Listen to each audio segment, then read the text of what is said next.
In this video, you will learn how to insert row in Microsoft Excel.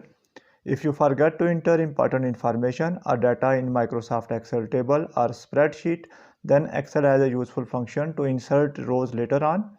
You can insert blank rows and edit your table according to your requirement. If this video is helpful for you, then please like this video and subscribe our channel for more informative videos. You can see here I have already opened the data in this table. Now I want to edit this table and I want to enter more information. For example, I want to enter a row after row 4. I will select the row below that particular row. For example, if I want to enter information on row 5, I will select row 5. Then right click. You will find different options, and here there is the option of insert.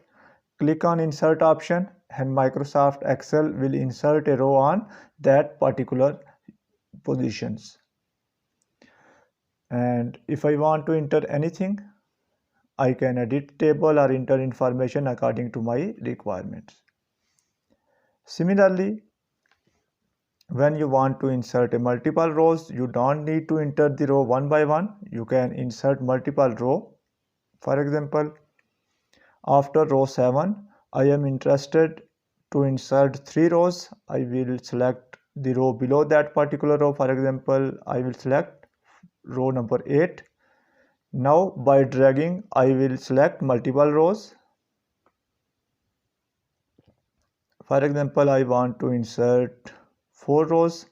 Now you can see here I have selected 4 rows, and you can see on upper corner a useful option, that is a small box appeared on the upper corner and 4R is written. It means that we have selected 4 rows.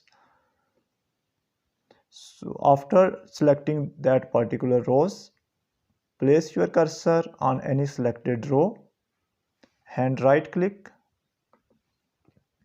Again you will find different options, and I will select insert rows.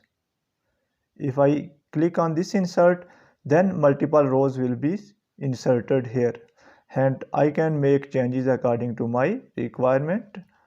So by doing so, you can easily insert single or multiple rows in Microsoft Excel. That's the end of this video. Thanks for watching this video. Goodbye.